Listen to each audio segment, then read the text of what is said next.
I never meant to become a prophet. Prophets don't sit in basements eating cold pelmeni over lines of stolen code.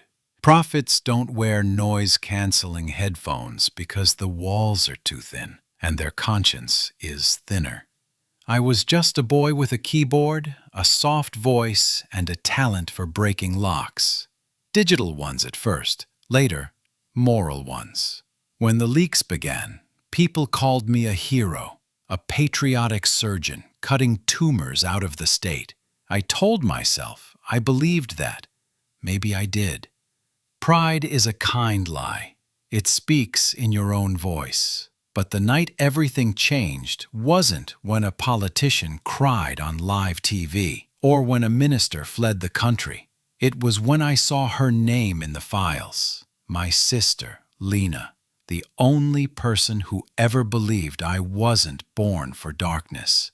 That's when I realized I never hacked the state. I hacked my own family. And once I pressed delete, purging the truth like corrupted memory, I discovered the only thing I cannot decrypt is silence. I grew up in a city where winter teaches you two things early: how to endure and how to stay quiet. Both skills translate well to hacking. People think it's about intelligence or rebellion or anger. They're wrong. It's about patience. It's about listening to the hum of the world until you find the one frequency that doesn't belong. Then you pull. I didn't start with politics. No one does. I began with school firewalls, cheap routers, the kind of municipal archives that were meant to be secure, but were actually guarded by a password like 12345 and a bored technician. My mother told me it was a waste of talent. My father told me it was dangerous. Only Lena ever asked me what it felt like. Like reading someone's diary, I said once. And you don't feel bad? She asked. I shrugged. Only when I know the person. She laughed. She always laughed at things that worried her.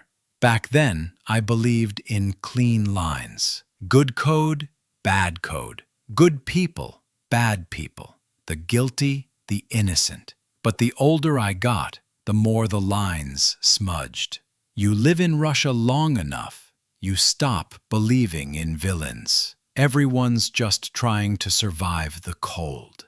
I drifted into freelance cybersecurity. Good pay, no questions. A few companies, a few clients, a few side jobs that weren't technically illegal, but weren't exactly moral either. I kept my head down, paid rent, sent money to my parents, visited Lena on weekends when she begged. But the truth is, I was waiting for something I couldn't name. It came the night I found a state minister storing bribe ledgers in a cloud folder labeled holiday photos. It was so sloppy it felt like an insult. I cracked it open in under 10 minutes and stared at numbers so large they didn't feel real. Names, dates, offshore accounts, whole lives bought and sold like discounted furniture. I didn't plan to leak it. I was just angry. Angry at the carelessness, the audacity, the way corruption had become a casual gesture. I posted the first file anonymously, wrapped in layers of encryption, a test, a spark. By morning, it was a wildfire. People shared it faster than I could refresh the page. Commentators called it digital insurgency. Opposition journalists reached out in coded channels, assuming I was a group, a secret collective, a revolutionary cell. I was just one man in an old apartment, with peeling wallpaper and a flickering desk lamp, eating cold pelmeni and listening for footsteps in the stairwell. But praise is a dangerous drug. Not the loud kind, the quiet kind. The kind that whispers you're smarter than them, better, necessary. For weeks, I became a phantom surgeon, cutting into the state one file at a time. Another politician, another oligarch, another web of crimes that everyone already suspected but had never seen spelled out in PDFs and chat logs. The public adored me. They called me Zerkalo, the mirror. Someone even drew graffiti, a silhouette with code streaming from the eyes. I pretended it wasn't about me. It always was. Lena noticed the change first. "You're distracted," she said one evening, stirring tea in my kitchen. "Just tired." "No," she said, "you're hiding something." She waited for me to answer. I didn't. Her silence wasn't angry. It was knowing. Lena saw through walls. She always had. "You're playing with fire," she whispered, "and you like it." I didn't deny it. I was too proud, too alive. But pride is a blindfold. It narrows vision, sharpens ego, dulls consequence. I told myself the leaks were justice, that every file I cracked open was another brick removed from a rotten structure, that moral warfare required sacrifice, my safety, my sleep, my anonymity. But it was never about justice, not really. It was about control. I controlled who was exposed, who was spared, which truths were illuminated and which remained in shadow. Power didn't come all at once. It grew in small increments. A retweet, a coded message of thanks, a journalist whispering that I was saving the country. I started to think maybe I was. One night, after a particularly heavy leak involving a billionaire's offshore trail, I sat in my dark apartment listening to the servers hum. Snow tapped the window like someone asking to come inside. I thought about my parents, tucked away in their quiet building. I thought about Lena, teaching English in her overcrowded classroom. I thought about the files I hadn't touched yet, hundreds of them. I opened one at random, half asleep, half curious. A name flickered on the screen, a familiar one. Not Lena's, not yet, but someone connected to her workplace. I closed the file, told myself it was nothing. But doubt is a slow poison. You don't feel it entering your veins, you feel it only when it reaches the heart. I kept digging, because that's what I did, pulling threads, unraveling deeper knots, convincing myself that truth was always righteous. But truth is only righteous when it stays impersonal. Once it touches your own blood, it becomes something else, something sharp, something that draws lines you can't uncross. Back then, I still believed I could control the story. I was wrong, very wrong. I didn't notice the moment admiration became dependence. Maybe it was the morning I woke up to a dozen encrypted messages from journalists calling me a patriot, a savior, a myth. Maybe it was when an opposition blogger said I had done more for democracy in a month than activists had done in 10 years. Or maybe it was quieter than that. Maybe the shift happened the first time I refreshed the page and saw strangers defending me as if I were a childhood friend. Validation does something to a person like me. People think hackers are arrogant because they're smart. No. We're arrogant because the world ignores us until we do something loud. And once the world finally listens, we cling to the sound of our own echo. The first few weeks felt like a fever dream. Every night I sat in front of the monitors, surrounded by half-drunk mugs of tea and discarded snack wrappers. The radiator hissed. Snow fell in thick waves outside. My apartment felt like the center of a storm. Quiet, insulated, but charged with static. Each leak gave me a rush. Not adrenaline exactly, more like moral electricity. I convinced myself I wasn't just exposing individuals. I was exposing a system, a machine, a rotten cathedral built on bribes and blackmail. People needed the truth, I told myself. I was just the messenger, a necessary messenger. But necessity is a mask pride loves to wear. The deeper I went, the more I understood how vast the archives were. Terabytes of encrypted documents, financial records, surveillance dumps, private communications between officials, lists of shell companies, blackmail recordings stored as innocuous metadata. Enough dirt to bury half the country. I started sleeping less, dreaming less. When I closed my eyes, I saw file paths. When I opened them, I saw the same. The journalists kept asking for more. Not directly, they were too careful for that. They sent neutral messages like, if anything else comes to light, we would handle it responsibly, which was code for give us more, we're waiting. Online forums turned me into a symbol, a faceless knight fighting corruption with keystrokes, a hero who struck fear into the powerful. It was intoxicating, dangerously so. I became more selective with what I released. If a file seemed trivial, I ignored it. If a file was complicated or hinted at personal matters, I hesitated, but only long enough to tell myself hesitation was cowardice. So I opened everything. The files were a living organism, each one a vein connected to a larger corrupted heart.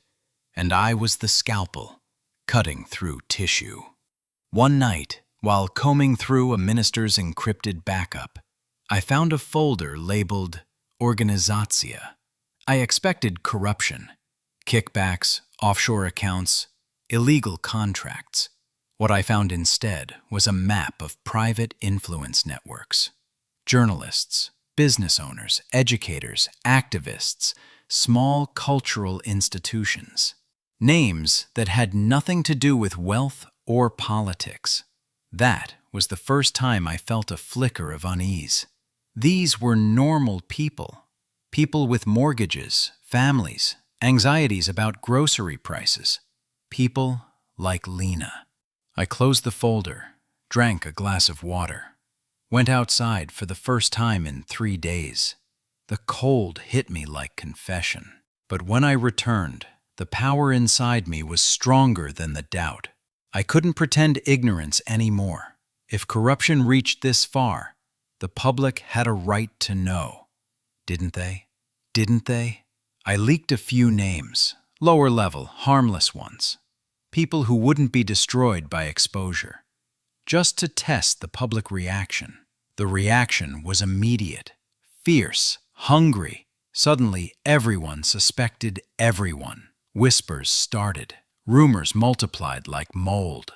People begged me in messages to verify who was corrupt and who wasn't, as if I were a divine judge. That should have been a warning. Instead, I let it become permission. The temptation wasn't just the public's praise or the journalist's attention. It wasn't even the raw thrill of peeling back layers of secrecy. The temptation was power. Power over truth. Power over fear. Power over people. I became the axis around which narratives spun. People waited for my leaks like weather reports. Politicians panicked. Activists strategized. Families argued over dinner, asking who the mirror would expose next. I should have stopped, but stopping felt like surrender. To what, I'm not sure. To normal life, maybe. To irrelevance. Then came the message, encrypted, anonymous. Just 2 lines. You're missing the big one. Check the internal transfer logs 2019 to 2021. I ignored it the first time.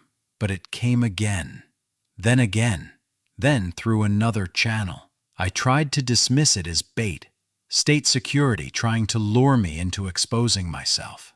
But curiosity is a predator, and I was a tired animal. So I followed the breadcrumbs.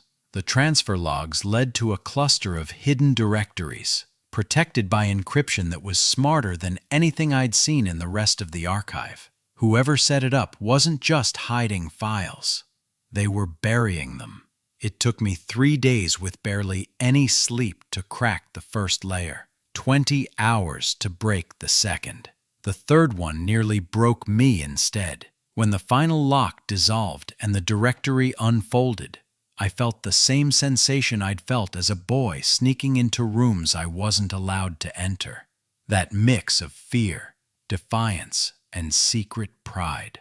Inside were dozens of files, some financial, some communications, some lists. One file was labeled Education Personnel, Risk and Leverage.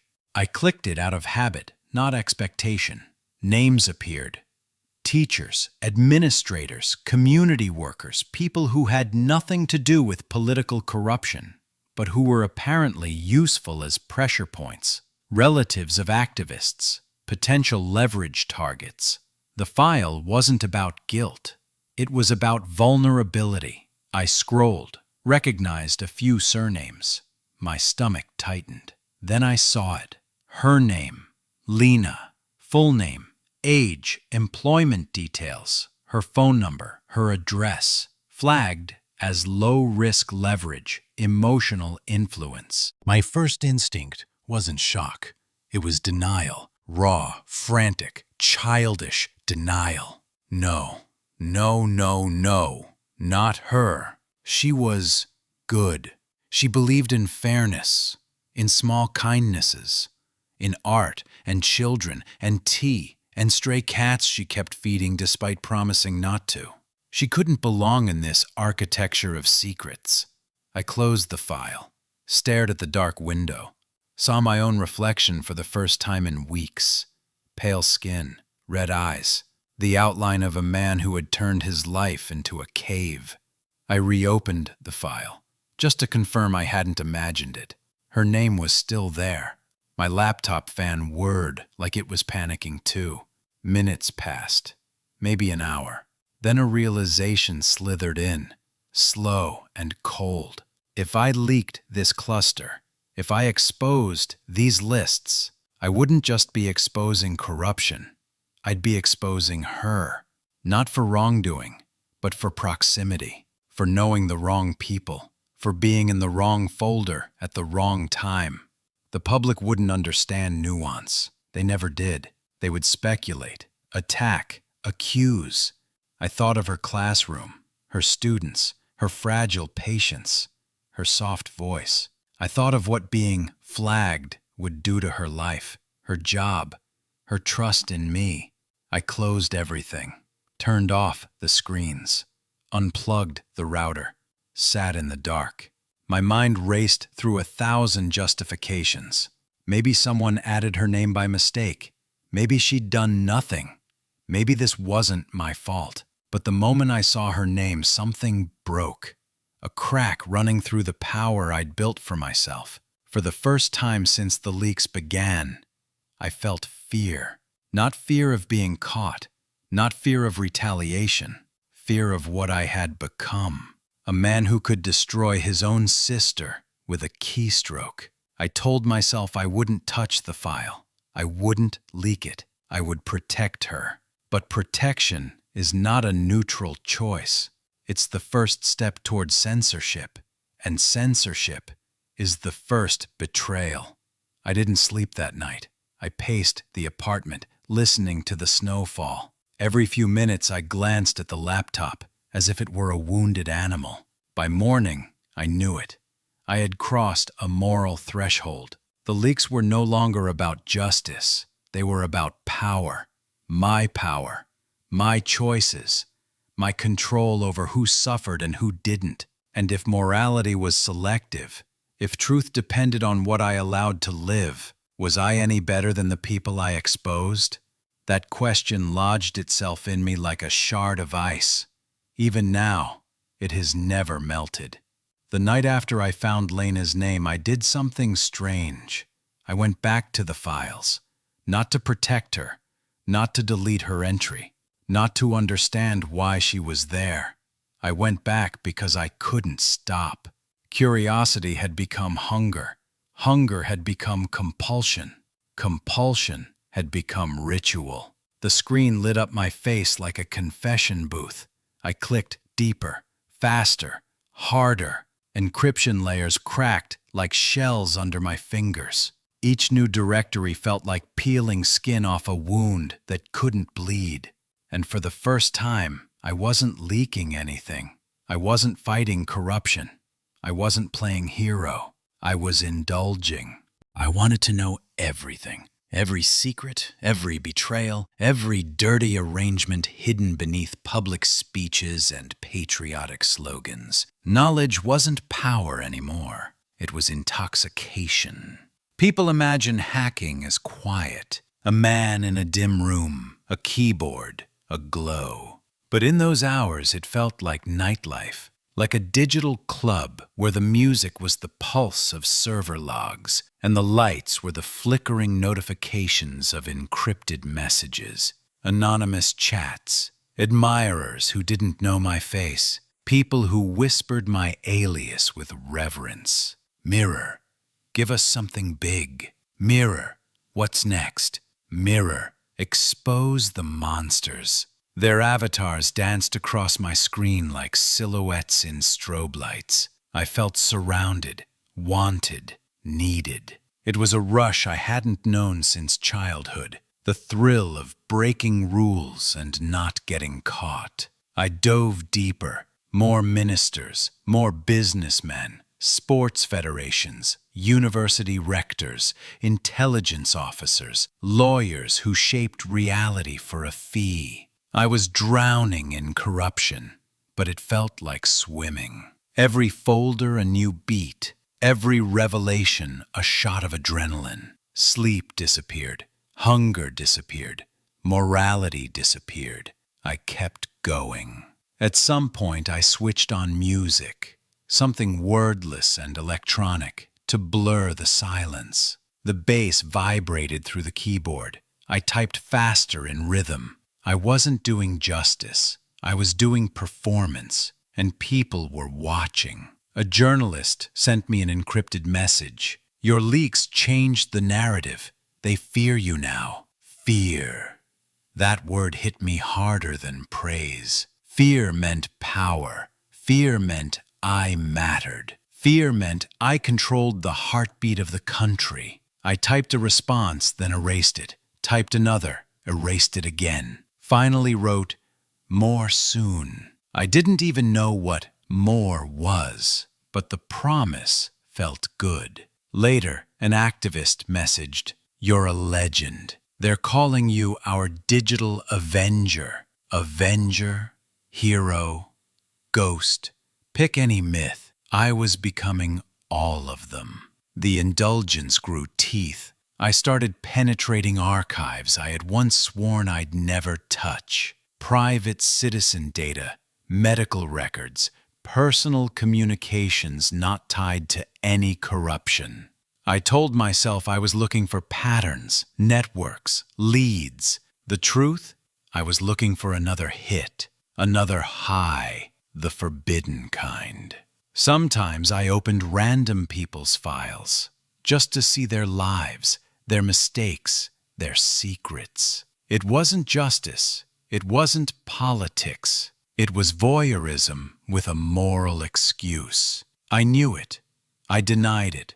I kept going. At 3 a.m., I found myself tracing the digital footprint of a mid-level accountant whose only crime was sending flirtatious messages to someone who wasn't his wife. Nothing criminal, nothing political, just human frailty. I should have closed the file. Instead, I read every message. I wasn't uncovering corruption anymore. I was tasting people's lives, their desires, their shame, their hidden desperation. This was the real temptation. Not money, not fame, not rebellion. It was intimacy. A sick, artificial intimacy born from violating boundaries no one knew I could cross. My fingers shook.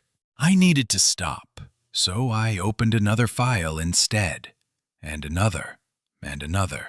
By dawn, I had forgotten about Lena, about the danger she was in, about my original mission, about every ethical line I'd drawn for myself months before.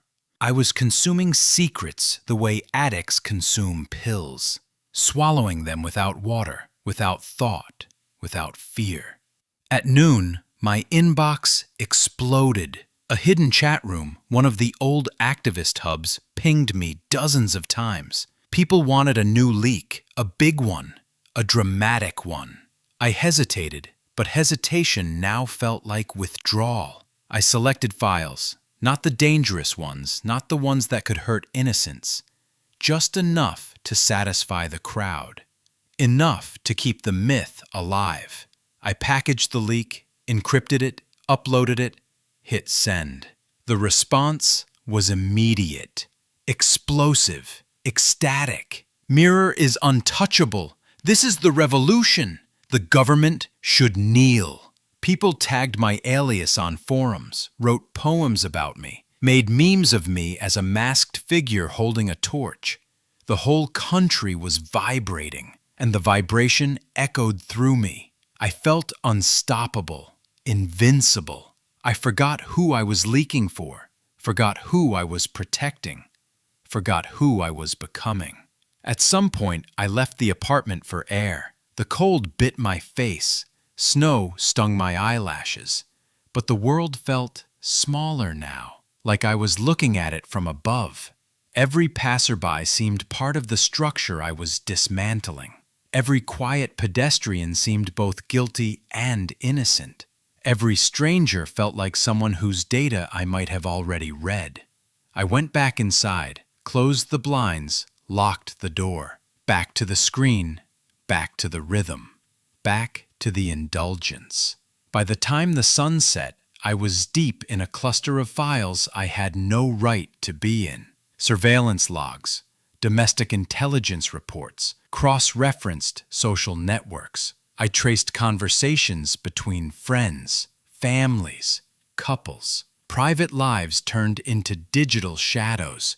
I forgot about boundaries, forgot about morality, forgot about Lena, until a new message arrived, one I didn't expect, one I didn't want. It said only, "You're losing control." No signature, no ID, no trace. The words hit like a gunshot because they were true. I stared at the screen, heart pounding, hands cold. For the first time, my chest tightened, a pressure I couldn't code around, a warning I couldn't ignore. But instead of backing away, I dove deeper, this time with desperation, not pleasure, with frenzy, not control. Because indulgence had turned into panic, panic had turned into obsession, and obsession was indistinguishable from drowning.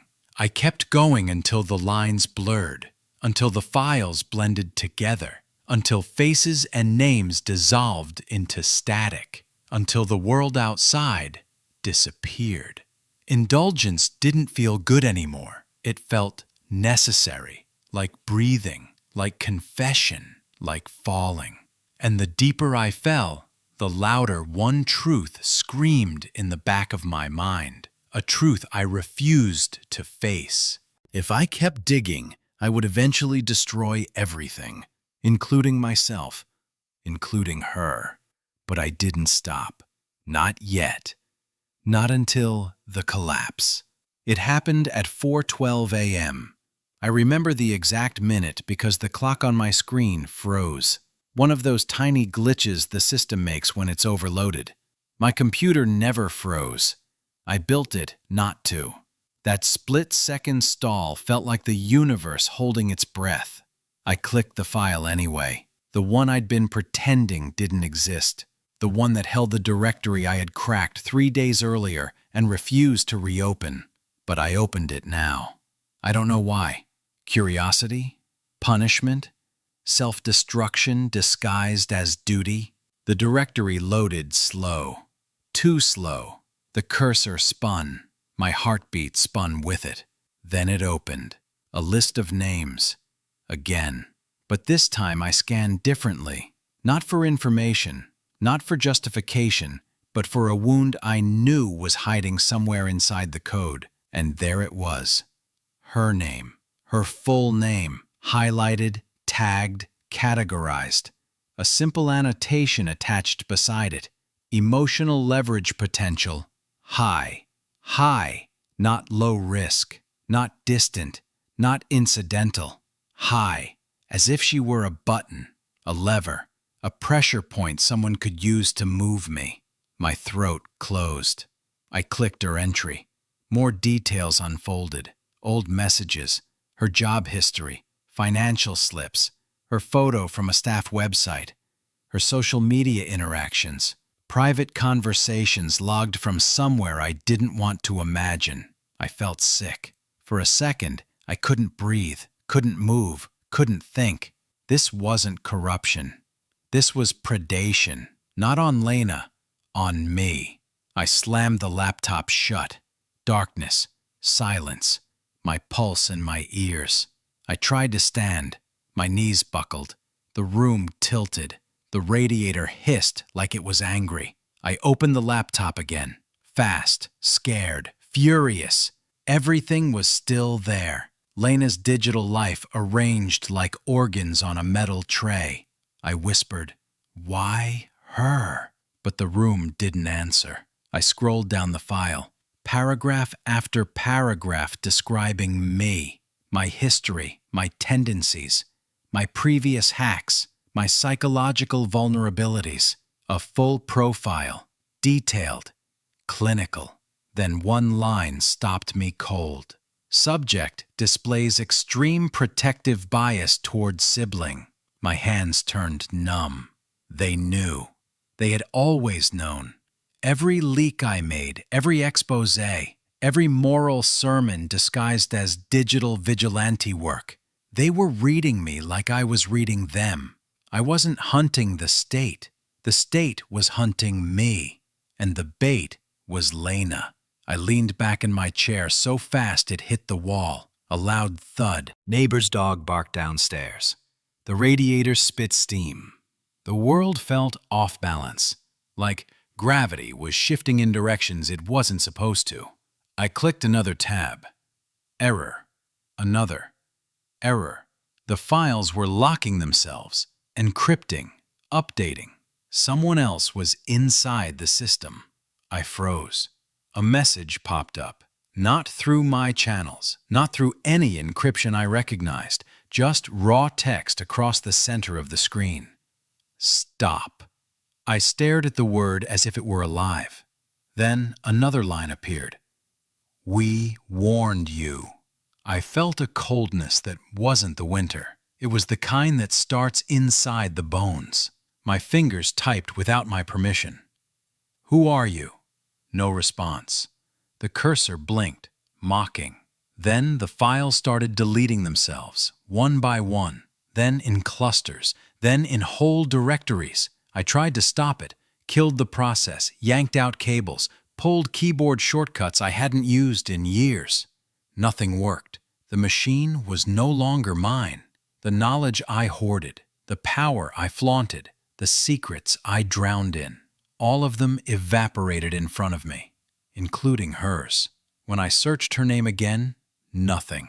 No Lena, no record, no entry, no trace she had ever been targeted.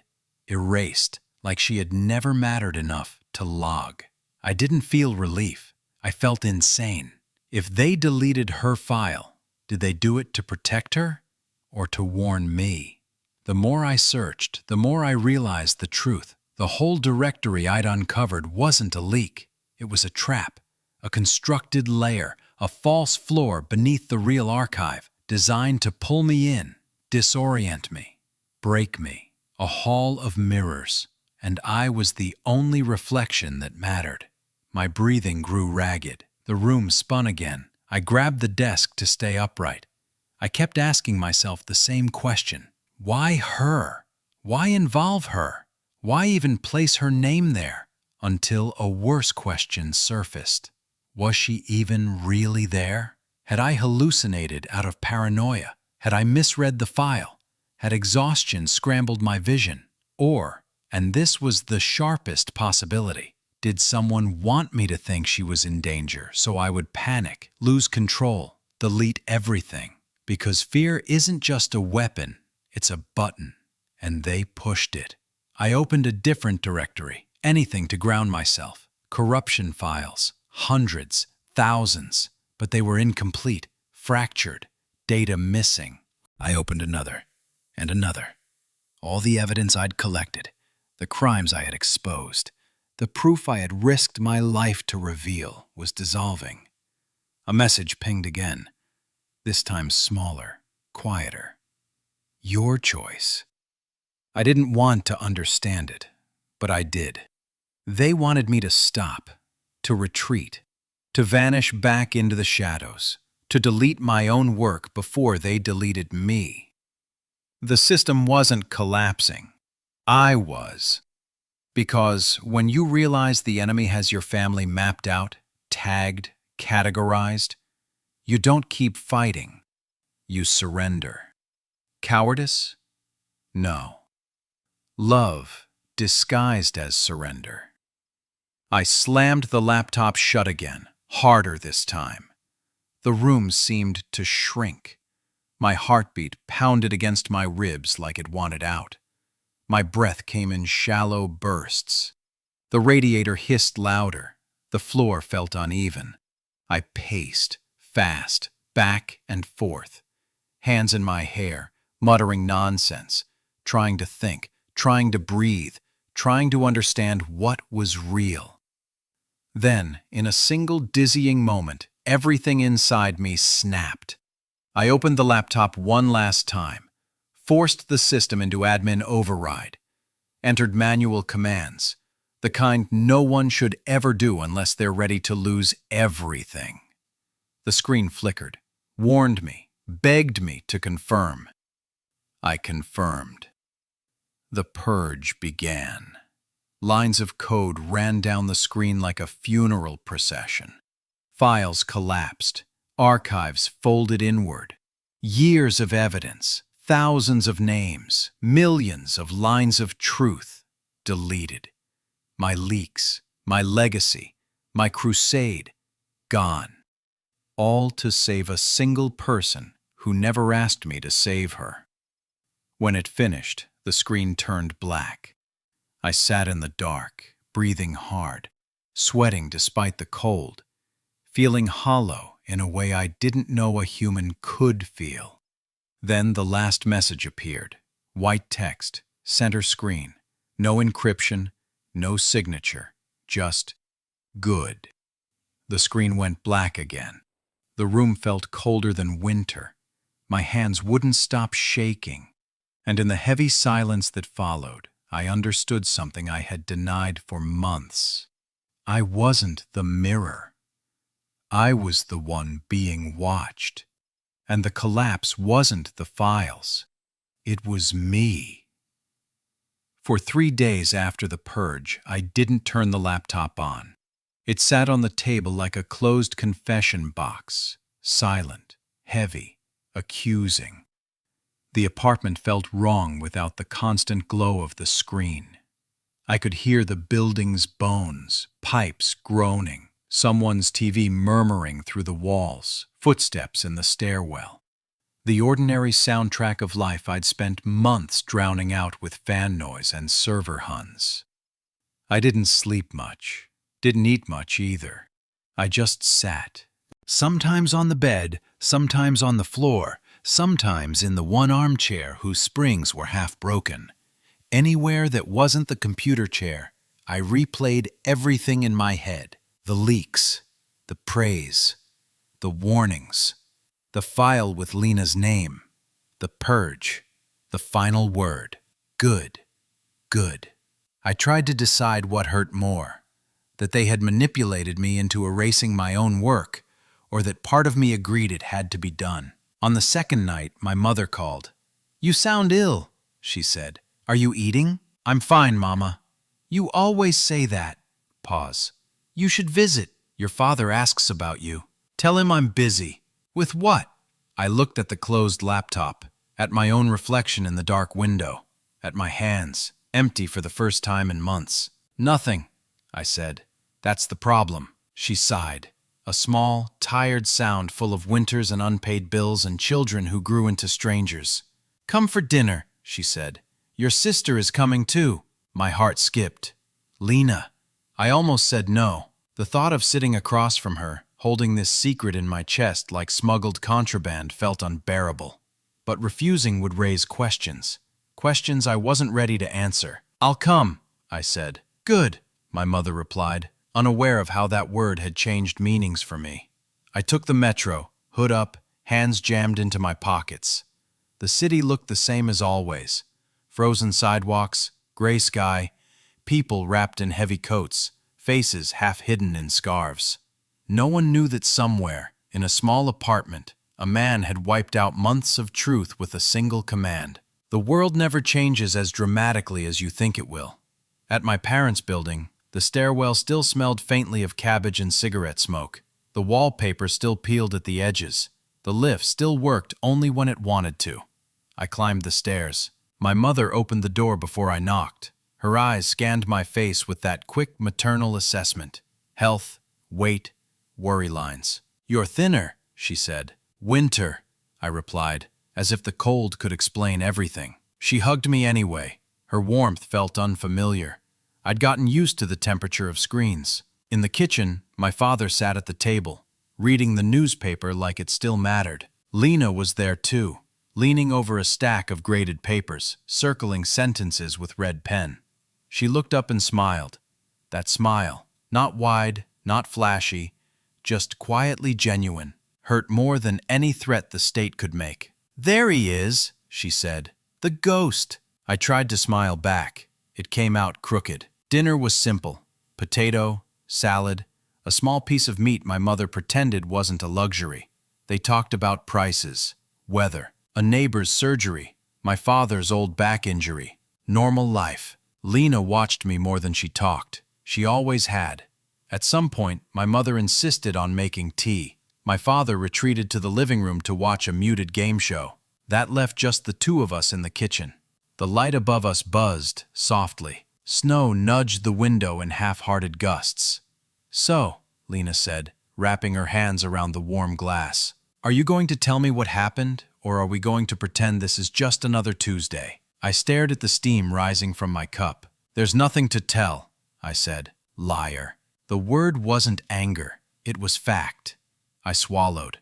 My throat felt raw. She tilted her head. "Is it work?" "Something like that." "Are you in trouble?" I thought of the messages, the deletion, the single word in cold white text. "Not yet," I said. "Maybe always." "That's not an answer," she said softly. I looked at her then. Not as my sister, not as the laughing girl who used to beat me at card games, not as the teacher with red ink on her fingers. I looked at her as the entry in the file, the leverage, the vulnerability, the person who didn't know she had been turned into a tool in someone else's hands. My chest tightened. "Lena," I said. She waited. "How would you feel," I began slowly, "if you found out someone had been watching your life, recording your messages, tracking your interactions? Not because you did anything wrong, but because you were close to someone who did." Her eyes didn't widen in the dramatic way you see in films. They just sharpened. "I'd feel violated," she said. "Angry. Used. Would you want to know?" "Of course," she said. "Silence is its own kind of violence." Silence. I flinched. She noticed. "You're scaring me a little," she said, voice softer now. "What's going on?" I could have lied, said it was hypothetical, said it was news I'd read, gossip from friends, paranoia. But something inside me was tired of encryption. Not the digital kind, the emotional kind, the way we encrypt ourselves. I took a breath, felt it scrape my lungs. "Lena," I said again, "they know about you." She leaned back, as if pushed by an invisible hand. "Who?" "The people I've been dealing with." I couldn't make myself say state. It felt like inviting them into the room. Her fingers tightened around the cup. "I didn't know you were dealing with anyone." "Exactly," I said. "That's the point." I told her then. Not everything. Some details were too technical, some too dangerous, some too soaked in my own shame. But enough. I told her about the leaks, about the attention, about the files, about the trap directory, about seeing her name. I didn't tell her how long I stared at the word high, or how much I had enjoyed the early power, the worship, but I told her about the purge. When I finished, the tea had gone cold. Her hands had not. She didn't speak for a long time. The only sounds were my father's TV murmuring in the other room and the occasional clink of the radiator. "You did all that," she said finally, "and you didn't tell me. It was to protect you. Don't you dare call this protection." Her voice wasn't loud, just precise, each word a careful cut. "I kept you out of it," I insisted, feeling pathetic even as I said it. "You didn't ask to be involved. That's exactly why you should have told me." She shook her head. "You took my choice away. Again." Again. The word stung. "When we were children," she went on, "you used to decide which truths I was old enough to hear. Baba's illness, Papa's job problems. You always thought you were the gatekeeper of reality." She looked at me, eyes bright, but not with tears, with clarity. "Now you're doing it on a national scale, deciding which truths the country gets, who deserves exposure, who deserves privacy, who gets hurt, who is spared." She paused. "And you still think that's protection?" "I erased everything that could hurt you," I said, desperate. "All of it. Every file, every trace." "And what about the files that could have helped others?" she asked quietly. "The people who needed those truths to be seen. Did you erase them too?" I closed my eyes. "Yes. So you destroyed their justice to save me," she said. Silence wrapped around us then. Not the comfortable kind, not the easy kind, the kind that tastes like metal. "I didn't know what else to do," I whispered. "I know," she replied. "That's what scares me." Her words didn't come with accusation alone. They came with something heavier. Disappointment. Not in my skills, not in my cause, in my blindness. She looked down at her hands, then back at me. "Do you feel like a hero?" she asked. I shook my head. "Do you feel safe?" Another shake. "Do you feel finished?" I hesitated. "No. That's the worst part," she said. "You've lost everything you built, and the wound is still open." I wanted her to yell, to call me an idiot, a hypocrite, a coward. Instead, she asked, "What are you going to do now?" "I don't know," I said. "I can't leak. They're watching. They know who I am, even if I pretend they don't. I can't pretend this is a game anymore. I can't—" My voice broke. "I can't bear the thought of them looking at you like inventory." Her gaze softened just a fraction. "What do you want me to say?" she asked. "Tell me I did the right thing," I whispered. Her eyes closed. When she opened them, there was a sadness there that felt older than both of us. "I can't," she said, "because there is no right thing here. Just damage, divided differently." The kitchen blurred. I blinked hard. "So I'm a coward," I said. "You're my brother," she replied. "A frightened one, a proud one, a talented one, a dangerous one, all at once." She reached across the table, placed her hand over mine. Her skin was warm, solid, human. "You want absolution," she said gently, "but I can't give that to you. I'm not a priest. I'm not history. I'm just Lena." Her thumb moved slightly, a small circle against my knuckles. "But I can give you this," she added. "You get to try again. Not as the mirror, not as the anonymous hero, just as you." "Try what?" I asked. "I have nothing left." "You have everything left," she said. "You're still here. They didn't disappear you. That's already a strange mercy." Mercy. Another word changed by context. I wanted to argue, wanted to insist that without the files, without the leaks, without the mythology, I was hollow. But her hand was still on mine, and for the first time in months, I felt anchored. "You can't fix what happened," she said. "You can't unleak, undelete, unscare all the people whose lives you brushed against. But you can decide what kind of man you are from this point forward, even if no one's watching. Especially then." I laughed once, short, bitter. "No encrypted applause," I said. "Exactly," she replied. "Just you and your conscience, the audience you can't delete." We sat there until the tea turned icy and my father called from the living room, asking if there was any more sugar. Lena withdrew her hand reluctantly, as if severing a cable. "Does anyone else know?" she asked, voice low again. "About what you did?" "Only the ones who sent the messages," I said. "Whoever they are. And me," she said. "And you." She nodded slowly, as if accepting a role she hadn't auditioned for.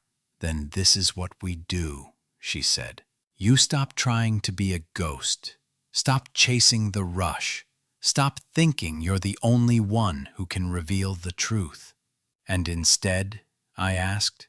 "Instead," she said, "you live. Carefully. Honestly. As much as you can stand. And when the silence feels heavy, you come talk to me instead of to strangers in encrypted rooms." She stood up, gathering the empty cups.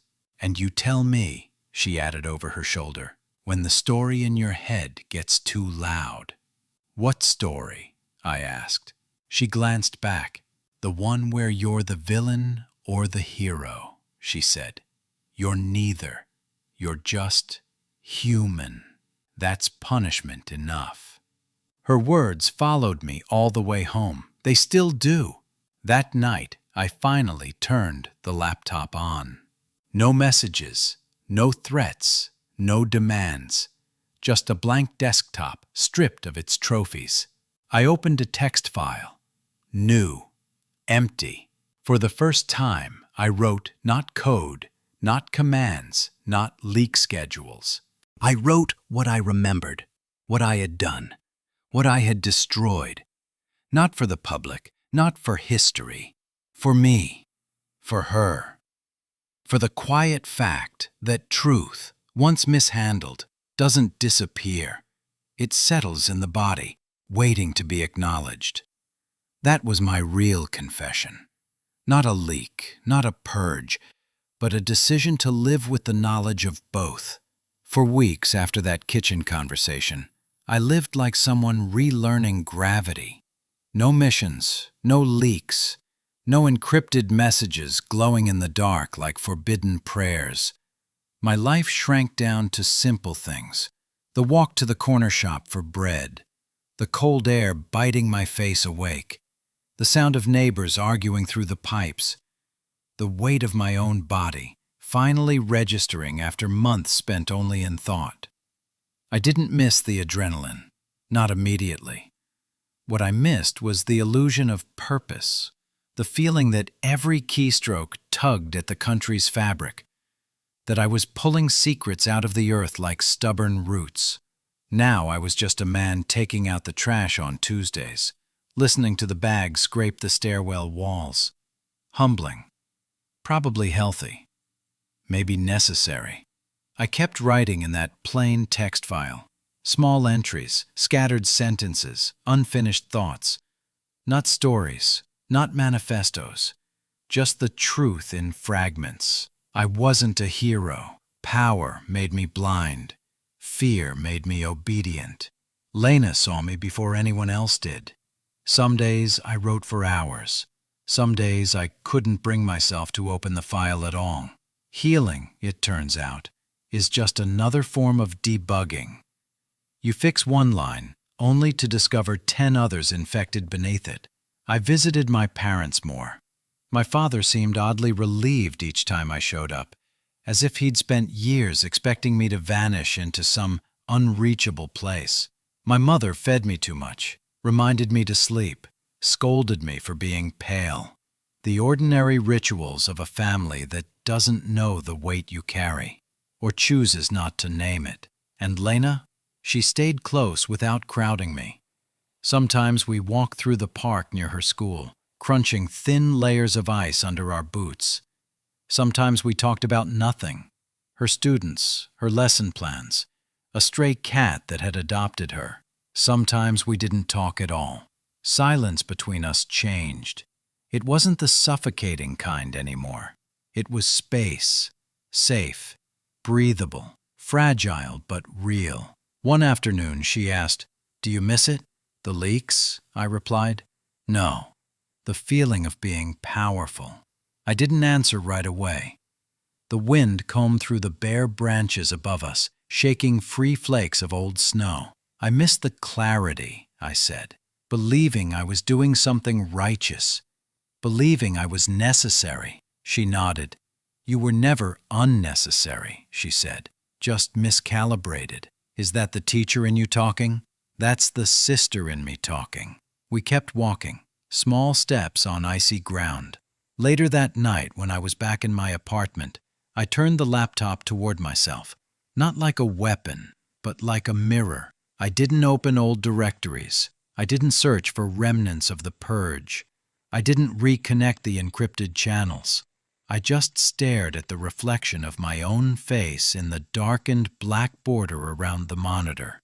A version of me I didn't entirely recognize looked back, quieter around the eyes, thinner at the edges, but somehow more solid. Less myth, more man. I thought of the word that had haunted me: good.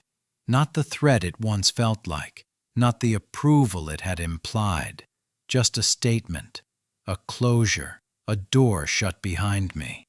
I decided then that I wouldn't leak again, not because I feared them, not because I believed the truth didn't matter, but because I finally understood that truth without humanity becomes another kind of violence.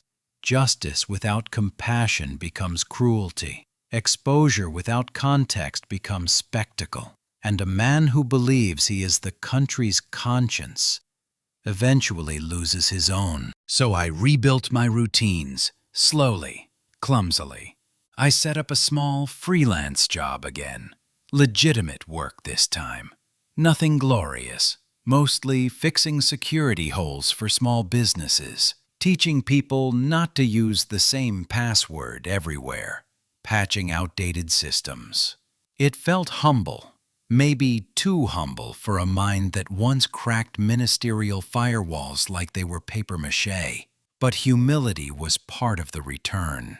I started going to a local gym, not to get fit, but to move, to remember I lived in a body and not just behind a screen.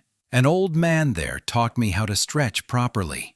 I never learned his name, but we greeted each other like comrades of some small, quiet war. I slept better. Not perfectly. Some nights I saw that file again, the highlighted name, the threat in disguise. Some nights I heard the word good whispered in the hum of the radiator. But the nightmares got quieter as the weeks passed. One night, Lena called me. Her voice was tired but soft. "Do you feel alive again?" she asked. I thought about it. The question wasn't simple. "Yes," I answered at last. "More than I did before." "Good," she said. And the word meant something new. Not approval, not instruction, not manipulation. Just care, just a thread stitching a wound. When the call ended, I sat there in the dim lamplight, listening to the building settle into night. The pipes creaked. Someone upstairs coughed. Snow rattled the window gently, like a familiar visitor. I realized then that I didn't need redemption. Not the dramatic kind, not the cinematic kind. I needed acceptance. A life lived slowly, carefully, truthfully, even if quietly. I closed the laptop, not out of fear, but choice. For the first time in months, the silence didn't accuse me. It held me. Some stories end with revelations. Mine ends with ordinary days, not triumphant ones, just the kind that pass quietly, like snow that melts before anyone notices it fell. I wake earlier now, not for leaks or codes or secrets, just to open the window, breathe in the cold, and watch the city make its slow morning noises. Life never stopped moving. I was the one who froze myself in place. Sometimes I still think about the purge, about the files I erased, about the truths I buried to protect someone who never asked for protection. Guilt doesn't disappear. It softens, settling into a corner of the mind like old dust. But guilt is not the only thing that lingers. There's also the memory of Lena's hand on mine, the warmth of it, the steadiness, the reminder that I had not been swallowed whole by my own myth. That matters more than I admit. I visit her on weekends, bring pastries, carry groceries, listen to her talk about her students, about their tiny victories and their childish cruelties. She always pauses before asking, "How's your week?" And I always answer honestly now. No encryption, no aliases, no ghosts, just me. Sometimes the urge returns, the impulse to peek behind digital walls, to prove I still can. But the impulse passes. Power is a drug, and I am in recovery. In the evenings, I walk home slowly. Street lights glow in the fog. Car engines hum. Someone's window spills warm yellow onto the sidewalk. I'm part of the world again. Small, quiet, flawed, human. And for the first time in a long time, that feels like enough.